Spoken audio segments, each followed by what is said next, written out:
Hi, I'm Tracy Bevington. I'm a licensed marriage and family therapist and the owner of a group practice called Pacific Marriage and Family Therapy Network. We have 15 therapists and 3 locations, one in Manhattan Beach, Sherman Oaks, and Santa Monica. For today's Facebook Live, I'm going to be discussing grieving the loss of a loved one. This is an interesting topic because not many people talk about death and dying, and especially not when it comes to death by suicide. So I'm going to spend some time today talking about how to cope, how to grieve, what's okay, what's not okay, to a certain degree. So if you're joining us, please feel free to make comments in the comment area. If you're new to joining this, please let us know and where you're joining us from. If you are interested in being part of our newsletter distribution list, there's a link at the top. There's also a link if you'd like to contact us. If you have any questions or comments at all and you'd rather not leave them here, you're very welcome to contact us. So when we talk about grieving the loss of a loved one, I think people kind of typically go to death by natural causes. So we're talking about someone that is toward the end of their life and they die of old age.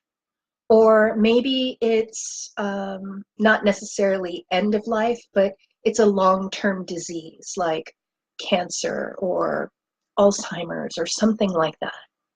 So that kind of death is pretty easy, not easy, but you have some time to prepare for the loss and the change in your lifestyle and the change in the relationship that you want to have with that loved one.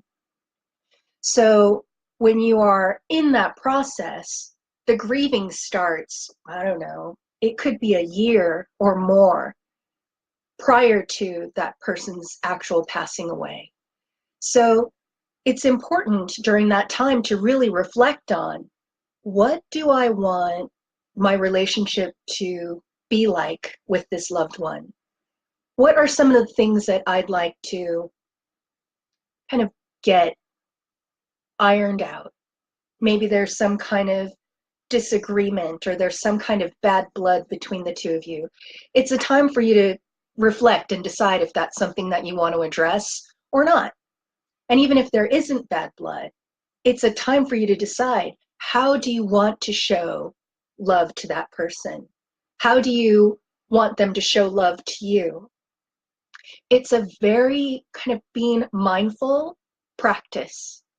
If you can be mindful through the process, at the end, you will often feel much more satisfied in that relationship in general, and you will be able to grieve through the loss a little bit easier because there are not a ton of regrets. And that's one of the things that comes up a lot, is having regret. Now, that sounds great because that's kind of like, in an ideal world, everyone would have an opportunity to spend some time with their loved one before they actually leave this world. But that doesn't always happen. So when you have a sudden death, like car accident, or maybe it's like a sudden heart attack, or there's a drug or substance abuse overdose, or something like that. Maybe it's some kind of a freak accident, and it comes very suddenly. Those are really difficult to grieve because there tends to be significantly more regret than if you had the time to process and grieve through weeks, months, or years. So when a sudden death comes upon us, it's important to be able to take care of yourself. Do what you need to do to feel not like okay, but to feel like you're not losing your mind. And also know that it's a process. When something sudden like that happens, no one's ever prepared for it. even when you kind of know it might be coming, you're never really prepared for it.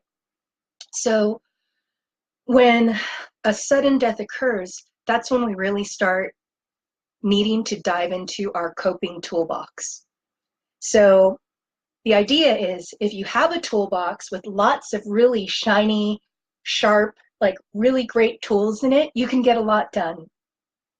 But if your toolbox is kind of old and dusty and the tools inside are dull, or maybe all you have is a screwdriver, but you really need a hammer, that makes it really hard. So when you're preparing to grieve anything, it kind of starts with today, so that you have the tools available that when that kind of sudden death occurs, you'll have something available to help you get through the difficulties of not having the time to say goodbye. The kind of more, as we think about like leveling up, the next level of difficult death or loss is death by suicide. Because not only is that sudden, and it's almost always like unexpected and sometimes just like out of the blue, but it's also someone taking their own life. And it's really difficult for people to wrap your head around, why would somebody do that? But the truth is, it happens a lot. And there are statistics all over the place right now that show that death by suicide is on the rise. It's like number 2 in the nation, especially when we talk about young children, teenagers, as young as like 12 years old. So when a death by suicide happens, there's the suddenness, but there's also a ton of judgment. There's a ton of people that just don't understand. It's very hard. For the most part, I think people have kept it a secret for a long time. They might say something like, oh, my father or my uncle or my mom or my aunt, they died 5 years ago. But they don't necessarily say of suicide. They'll very often say when it's of cancer or if it's something like that, but hardly anybody says that their loved one died of suicide. There's too much stigma. So there's a lot of stigma. It's kept secret, but it's really difficult to manage through. It's really difficult to cope and grieve the loss of someone that has taken their own life. So again, creating your coping toolbox now is going to help you, whether it's tomorrow, next month, next year, next 10 years, in trying to manage and grieve through these processes in an appropriate way. So right now we've talked about the different types of death and grieving and how some of them are more complicated than others. You have death by natural causes, you have sudden death, and there's death by suicide. So now we want to talk about, okay, so what do we put in that toolbox? If I'm going to have a toolbox, what do I put in there? I think the number one thing to put in your toolbox or try to develop and hone so that it's available for your toolbox is a list of people that you can go to so that you're not alone. Oftentimes when we're grieving, we choose to isolate. It feels the most controlled. If something around me is out of control, I want to try to control things, and so I may isolate. The truth of the matter is when you isolate, it's really difficult to take care of yourself because at some point, we're just not made to always take care of ourselves. We need the support and love of others to help us through difficult times. So don't be alone. Have a list of friends or family. It could be your therapist. It could be many therapists. It can be a group. Groups are actually quite powerful. uh, they offer an opportunity for us to be around people that are experiencing the same or something very similar to what you've experienced. And sometimes when you have a sudden death, or maybe there's a death that is, you think is not usual, it's really hard to find people that understand what it's like for you to be the survivor of someone that died in this way or by these means. So finding a group can be incredibly helpful. And there are many resources available. There is a grief and loss organization in West Los Angeles called Our House, and there's another one in Long Beach called the House of Hope. They offer a ton of resources and retreats and groups and books and all different kinds of things. So I highly recommend, if you're going through the grieving process, to look into some of these resources and try attending a group. So that would go in your toolbox. What else would go in your toolbox? Well, probably a note to yourself to talk about it and keep talking about it. Even when people are kind of telling you, like, gosh, that was like 2 years ago. You should be over it by now. That just doesn't have to be the case. Sometimes people don't even start to feel the loss, the true loss, for 6 months to 12 months later, because it's such a shock to the system. So talk and keep talking. Do what you feel you need. And when people tell you to get over it, just be able to tell yourself, put that as another note that you're going to put in your toolbox, that talking about it is okay. And there's no reason why I should be over it, no matter how long ago it was. Also, another thing to put in your toolbox is all the things that you can do to make yourself feel better. Maybe that means getting your nails done. Maybe that means getting a massage. Maybe that means having dinner with a friend that you haven't seen in a while, that you know gets what it means to have a loss. But maybe it's also just being alone. Maybe it's visiting your loved one's grave, if they have one. Maybe it is writing a letter to your loved one. Maybe it's creating something like a painting or a drawing or a meal in honor of your loved one.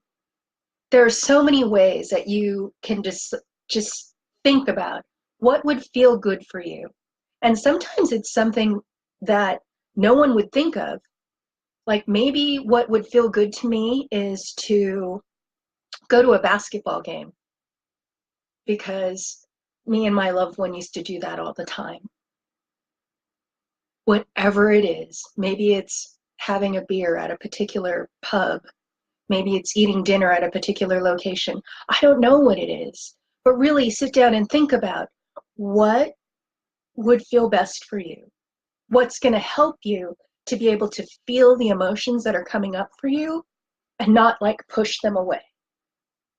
When we push the emotions away, it just gets buried inside. It doesn't go anywhere. And usually when you bury something inside, it just festers and it gets ugly. So feeling is a good thing. Feel and feel safe feeling. Again, that is why talking to people that you trust and talking to people that understand is so important, because the way you feel is the way you feel. It's also good to understand, or put in your toolbox, that even though there are the stages of grief, not everybody follows those stages. Sometimes you're going to jump around to different stages. Sometimes you're going to stay in this stage for a really long time. Grief is very complicated. It doesn't happen easily. It doesn't happen like, okay, well, I've hit my 2-week mark. I should be like this. So understand maybe the stages of grief, but please don't expect yourself to be 100% in alignment or in compliance with what you've read in the stages. Maybe your stages, you just stay in one stage. I don't know. Everyone's different and everyone grieves differently. So being open to putting more tools in your toolbox is great. But that doesn't mean that you have to take every tool that somebody hands you. Even the things that I'm discussing now, doesn't mean you have to take them and use them. It just means that I'm giving you ideas and you get to decide if you're going to do them or not.